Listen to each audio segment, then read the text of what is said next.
Hey everyone, Sergio with the Rideshare Guy. Welcome to another episode of Behind the Wheel. Today I'm joined by Chuck or Charles. I would call him Chuck.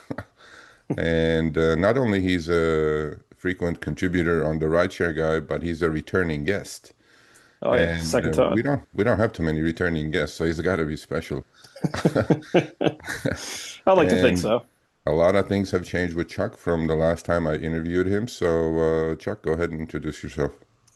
Yeah, so I'm Chuck, also known as Chuck Driver. And I drive out of the Philadelphia market. I've been driving here since 2017, and 2017. yeah, 2017. Been a long time now. Yeah, well, he's a veteran, obviously, but we're going to talk a little bit about the changes that took place in your life, actually. Oh yeah, To start with, from the last time I interviewed you. So, last time you had a different car, last time you were doing this full time. Things look like it has changed a little bit. So, give us an update. yeah. The last time we did this was almost 2 years ago. So a lot has changed. Back then, I was driving a 2013 Honda Accord. I had no car note, no car payment on that. So I had actually quit my full time job and just decided to do that full time. You know how I'm sure everyone that's watching this knows, Sergio, you know, things were different back then. The economy was opening back up from the pandemic. When I quit my full time job in fall of 2021, it was some of the best years of rideshare 2021, 2022. The way the holidays fell those years as well. Took advantage of my old vehicle. Right, I had that brand new since 2013, and retired it with roughly about 330,000 miles on it, in the end of 2023. So actually, a few months after we did the behind the wheel Yeah. last. So now I'm driving a 2023 Tesla Model Y. So my strategies have changed. Obviously, I have a car payment on that, so I'm very careful of the miles that I do put on that. And I am, just going back to being a weekend warrior, which is how I started the rideshare industry back in 2017.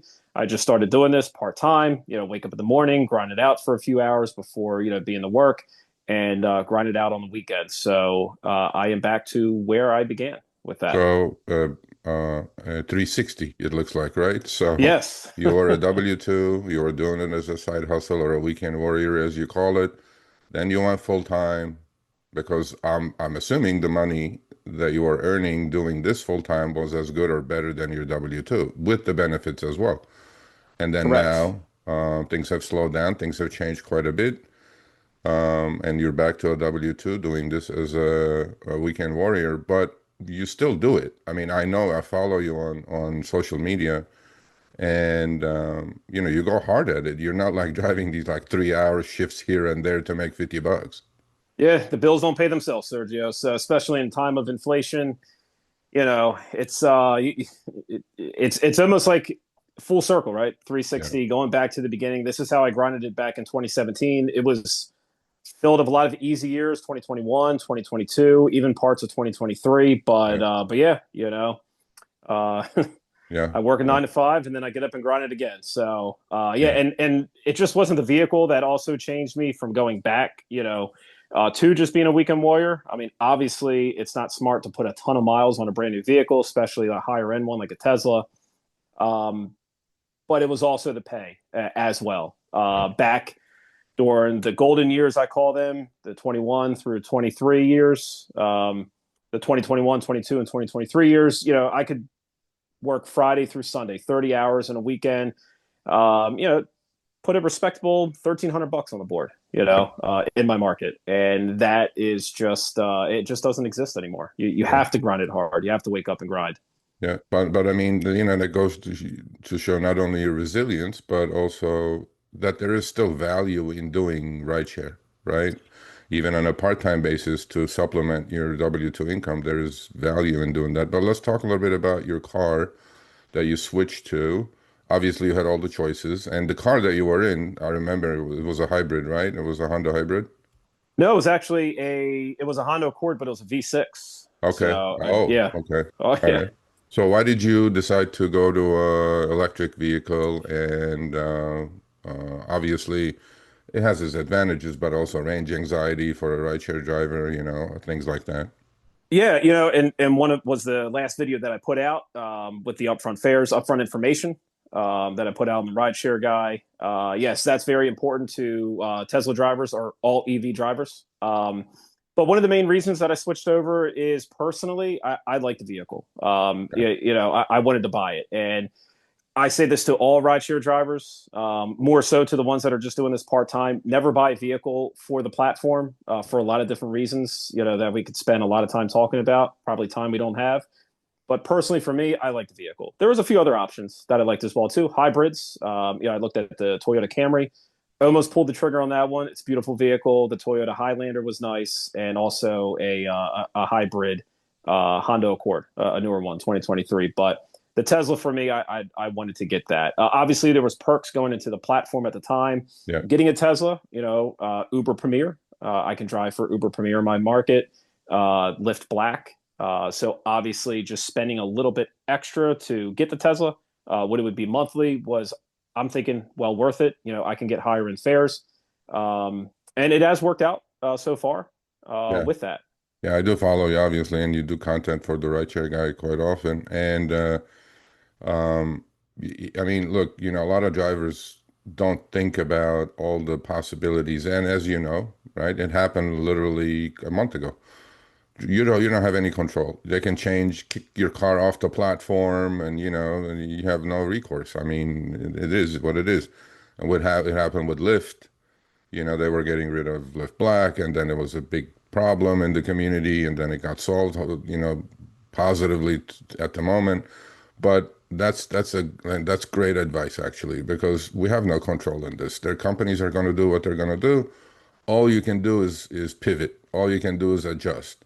And so you have done that quite nicely, actually. I follow your adventures, like I said, on X, on Twitter, and you do go to different markets to drive to maximize your earnings, right? So talk to me a little bit about that. Talk to me how you pivoted actually, or how you adjusted your driving. Yeah, so I actually work in a very strange market. I work out of the Philadelphia market. It's what I signed up for back in 2017 with Uber and 2018 with Lyft. So the Philadelphia market is all of southeastern Pennsylvania, so Philly and the suburbs, all of Delaware, and then South Jersey. So really, when I first started, sorry, my You're okay. good. It was weird. Something popped up, something about hand gestures, like with emojis. It's kind of Uh, weird. so, um, so anyway, when I started driving back in 2017, I went to Philadelphia to drive. That's where the business was. But things have changed since then. yeah, I can wake up, I can drive in the Wilmington area.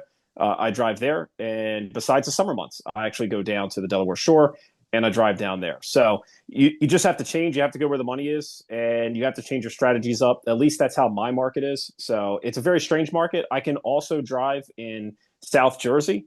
Um, so don't really drive there too often. Takes money you have to pay a lot of money to get out of there. yeah, But with, believe it or not, the secret was when there was the rate card, and the rate card did exist in throughout my entire territory, Delaware actually paid more than Pennsylvania. So upfront fares has changed that. They've obviously, as we all know, have suppressed the wages. So that advantage of just driving in Delaware and not telling anyone, about how good the rate card is, has disappeared. And in one of my last videos on the Rideshare Guy, that happened at the Delaware beaches. It was one of the last parts of my driving territory that was rate card only, and it is no longer. It is upfront fares, and next weekend actually starts the beach season for me. So we'll see how it goes. We'll see, what changes, yeah, compared to the other years. yeah. I mean, but again, you're doing it because it's still decent earnings. You would, I mean, you're not a dumb guy. You're doing it because there is value still. There's a value proposition, hitting it hard on the weekends, getting out of Philadelphia, going to the beaches, going where the action is at, going where the surge is at, and going where the demand is at. A lot of drivers, to me, it seems like they're stuck in a box. They keep repeating the same thing, expecting different results.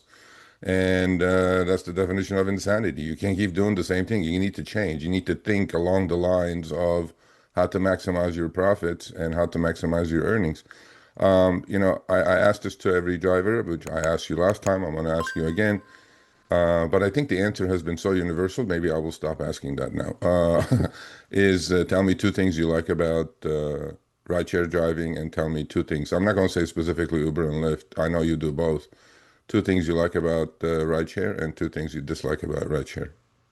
Well, two things I've always liked about rideshare, and I guess it's never changed. I mean, I forget the answer that I gave last time, but first is the flexibility of making Yeah, money. You know, absolutely. back in 2017, just I needed a part-time job, and instead of going through the interview process, having another schedule to compete with your full-time job. I mean, you can't beat the flexibility of Sure. waking up and just being able to work and drive whenever it fits your schedule. Yeah. Now, of course, that's debatable. It's not truly flexible because we wake up at crazy hours or go to sleep at crazy hours just for money.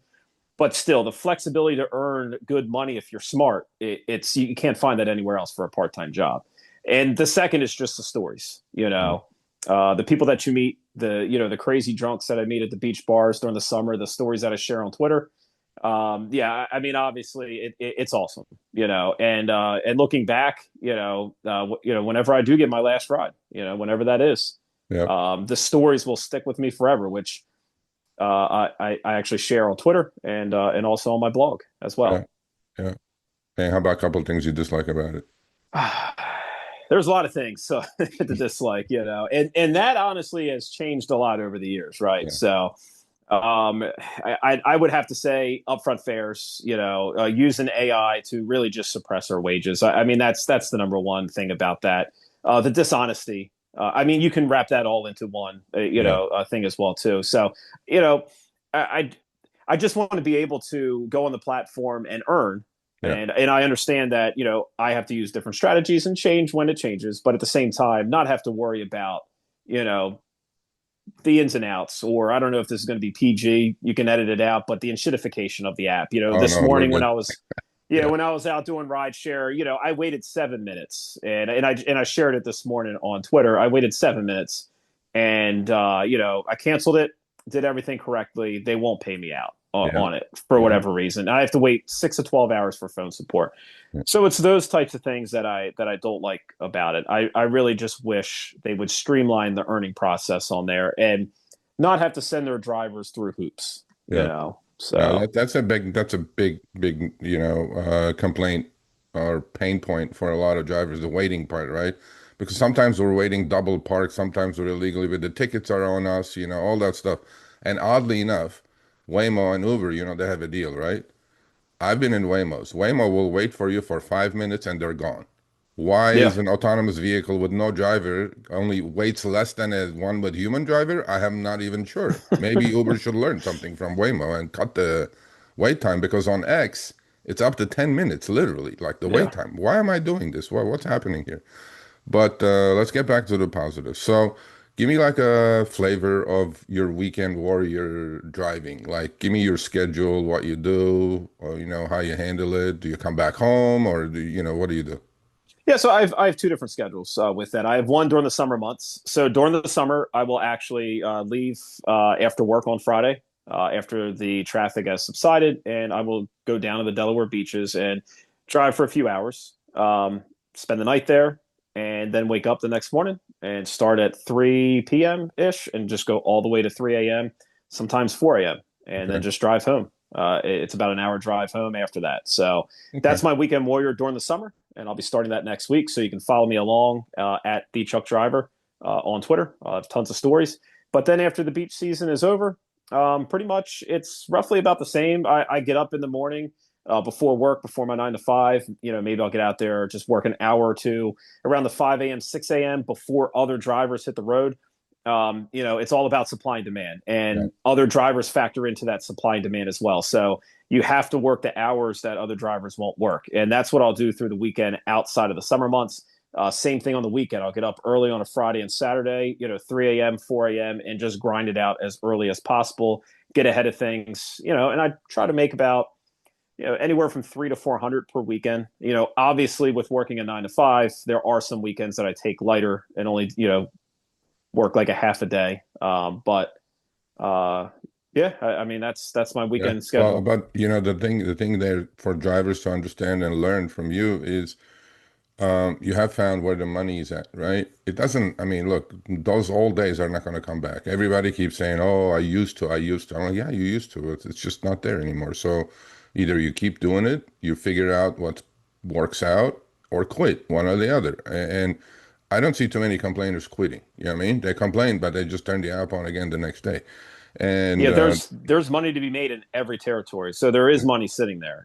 Maybe you can make an argument one or two driving territories out there are trash. Sure, I get that, but yeah, there is money in your territory, and the smart drivers will figure it out. They will grind it out. They will figure it out, and they will hardly share their strategies in that territory because they want it for themselves. So there yeah, is money out there driving. Maybe not as good as it used to be. Like you're saying, you can't just wake up and just turn on the app and make $1,300 in a weekend yeah. like I could during the golden years, but there is still money to be made in every single driving territory. You just got to find it.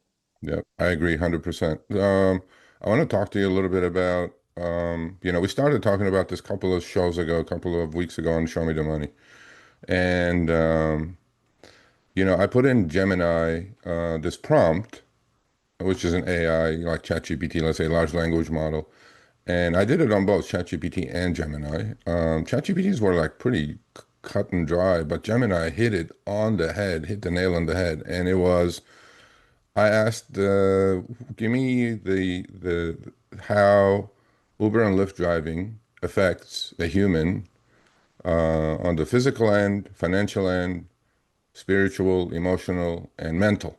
Okay, and the answers were, I mean, amazing. So we're even going to do an article, and I want to talk more about that because all of us constantly talk about money, money, money, right? I'm not making money at this money, that money. I get it with the pressures, but that lack of money creates all the other ones, the anxieties it creates. You have a bill coming up, it's mental pressure, and safety obviously is another thing. But let's talk a couple of minutes about that. What do you do to stay in shape, or physically, how do you take care of yourself? Mentally, how do you take care of yourself? Spiritually, while you're driving, obviously, because look, you're at the beaches dealing with a whole bunch of drunks, right? I mean, you got to be able to handle yourself properly. And so, how do you deal with all that? I mean, through the week, I go on runs. It's physically. I'm Yeah, getting older, so I'm not yeah. in as great a shape anymore. Probably from a few years ago, you could tell I was a little bit more youthful. These years have been We pretty all tough, were. grinding it out. Yeah, just as my shirt says, a lot of caffeine. I That's like your one shirt, thing. by the way. Uber driver's nutrition is 100% caffeine, or over a Red Bull or something like that. Oh yeah. But yeah, it's really just not trying not to internalize the stress. And I guess now that I've hit the 40-year-old mark, I've been finding myself giving more wisdom than I used to. So just not try to internalize anything. Listen, these apps are out there to make money, and the passengers that you get in your vehicle are there to save money, and you're out there to pay your bills. So everyone's out there for their own, and you just can't internalize a lot of things. That's what I've learned over the years. There is a lot of situations that I've been in the past couple of years with rideshare that passengers have put me in or the app has put me in. Sure, you get pissed off, but then again, you just have to move on. Just take the next ride, move on. It's just not worth it. And one of them, Sergio, I reached out to you a few months ago where I pulled up to a Home Depot thinking I was taking a Home Depot employee, and it turned out to be somebody who wanted to put bags of mulch. This 6-year-old man with his 10-year-old grandson wanted to put it in my trunk, and I got into a little bit of argument with that, and he ended up reporting me. So I didn't even start the ride. Yeah, Things like that I should have moved on from. So really, it's just keeping your stress levels down. Don't internalize anything, and just have a goal in mind. Whatever your goal is to make that weekend, 200, 300, 400. Just focus on your goal and focus on not what went wrong in the past ride. Just focus on what can go right. And sometimes you have a bad night. It is what it is. Like that's the part of being an independent contractor. It's not a 9 to 5 job. You're not going to make the same amount of money per hour every single hour. So those good hours that you get out there, making 40, 50, $60 an hour, sometimes those will cover up the hours that you did absolutely nothing. So that's how, that's the mindset that I use. And that's the mindset that that keeps me going forward because been at it for a long time. And if I internalized every single thing that went wrong, could find myself beat my head against the wall, or just like quitting overall. Yeah. Over things will change. We could talk again in 2 years, and my strategy could completely change. Yeah. And drivers just need to adapt, to those changes and Yeah. embrace them as well too. Yeah, absolutely. I mean, it's obviously we're sitting in the car, right? Long periods of time. It's not physically good for a human, but there are things that I think we need to talk more about other than just the money, because there is a human toll, there's a cost of doing rideshare, and it's not just depreciation on your car. There is, a lot that goes on, right? Especially if you're doing this full time. So when you're out there weekend warrioring, and now that you're going to the beaches again, what are the earnings like down there? I mean, is it decent? Obviously, it's decent. You're doing it. You're driving an hour away from home. But again, Fight Club, we don't want to talk too much about what's going on. We don't want to oversaturate your market. I Uh, don't know if it can get any more saturated, but but so you said obviously you're doing, you stay there and then you hit it hard from 3 p.m. to 4 a.m., right? The full shift. We had a segment last week on Show Me the Money, actually. Obviously, you're dealing with bar hopping crowd, right? What are your safety guidelines when it comes to that crowd? And did you figure out how many types of drunks there are out there? yeah, there are. Well, so and that's funny that you lead me to what I was going to get to. I'm dealing with vacation drunk, which is a lot different than your Yeah. Friday or Saturday night city drunk. Because those people are going out. Pretty much they're upset at work, maybe life, Yeah. and they're out there to drink because of a lot of different reasons. Vacation drunk, 99.9% of them are there to have a good time. So it's a Okay. little bit different. I mean, listen, drunks are drunks. They could still throw up in your vehicle, but for the most part, it's a little bit different of a vibe. It's a lot safer. Let me just say that.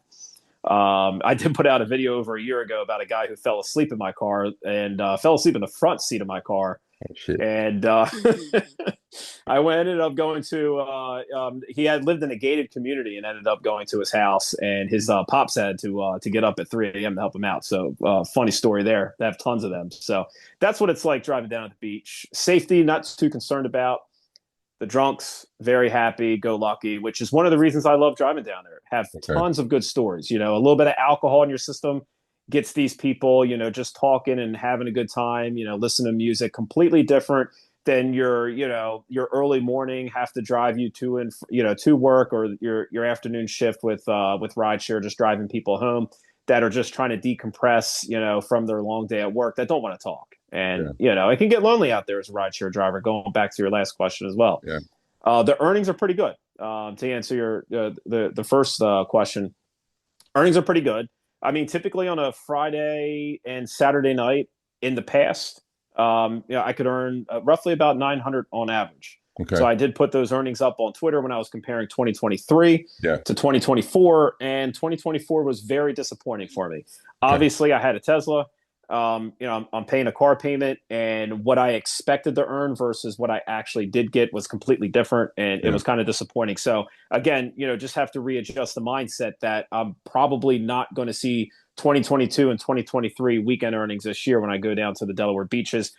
Probably going to be more like 2024. Yeah. However, what I'm going to learn from last year is, now that there's upfront fares down there, I can stay a lot closer to where the busy areas are, since I know Yeah. exactly where I'm going. So, I'm turning hopefully what is a negative into a positive for me, coming up. And I'm looking to beat.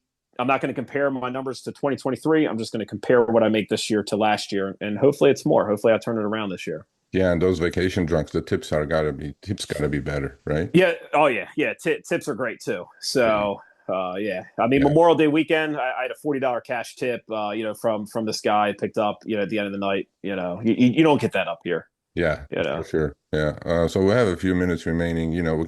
I can talk to you all day because you have such, positive attitude about what you're doing, because I believe it's your attitude. If you have a shitty attitude, it's just going to turn into shit. That's about it. That's what's going to happen. That You is the know, truth. I And we mean, all have our bad days, though. you need to We look all out have for them, even yourself. me. You need to protect yourself, obviously, but you have to have a good attitude in anything that you do. And then you have to put a lot into something to expect to get something out of it. A lot of drivers, this is not rocket science, okay? You're driving from point A to point B. But you have to still put some thought into what you're doing as opposed to just blindly accepting. So by the way, I know you what kind of driver you are, but are you a cherry picker or you're an ant?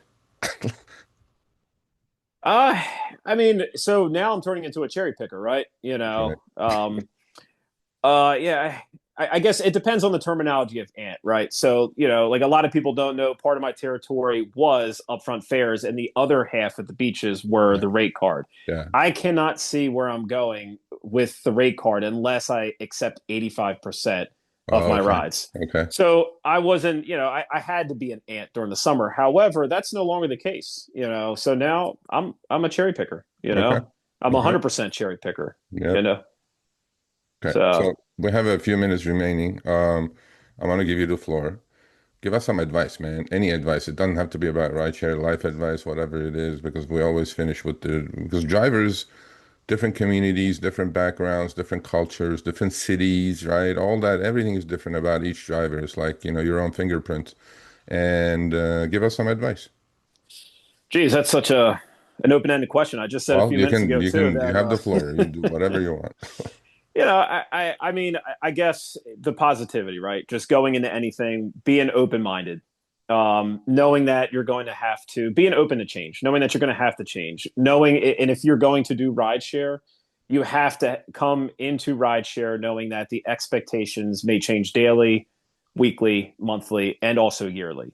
The biggest advice that I could give to anyone who is currently a rideshare driver or is looking to drive rideshare is only drive and purchase the vehicle that you want, that you would get. Maybe change a few things about it.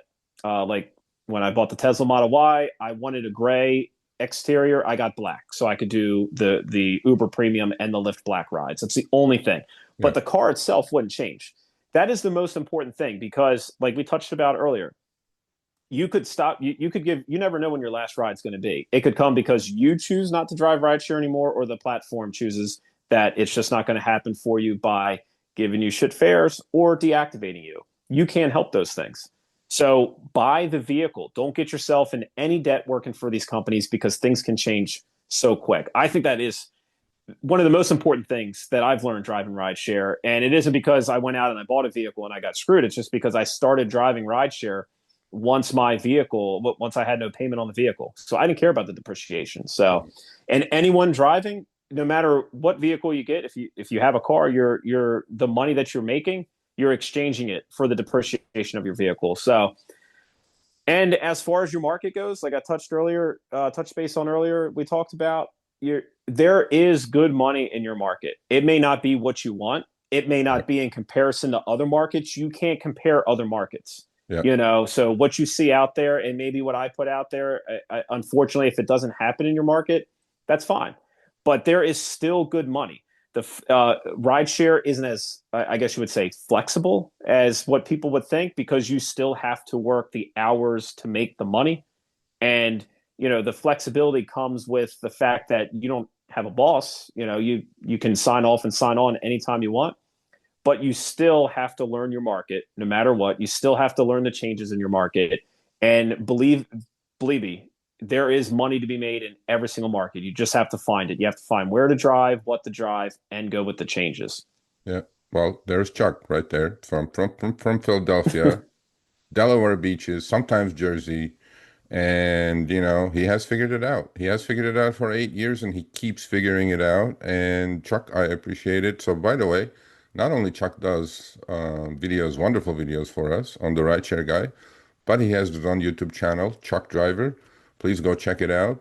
He does have really good content there as well. So, Chuck, thank you, man. I appreciate you doing this. And please be safe, stay healthy, and we'll definitely keep in touch. Sounds good. And also, if you don't mind, put in a plug for Absolutely. Twitter. Absolutely. At Drivers Coast to Coast, you can find me there Monday at 7. So we chat. So, please Yes, feel please show free. that out. I mean, I show up once in a while. I like Yep. it quite a bit. Great group of drivers, veterans. They know what they're talking about. You're new, you're veteran, whatever you are. Please show up coast to coast. I'll probably be there on Monday.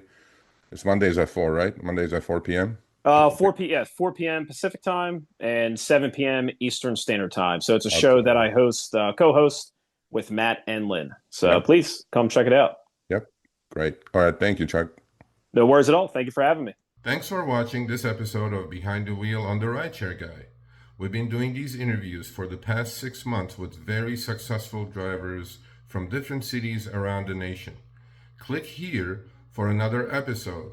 Make sure you subscribe and turn on all notifications for other episodes of Behind the Wheel as well as amazing content on our channel.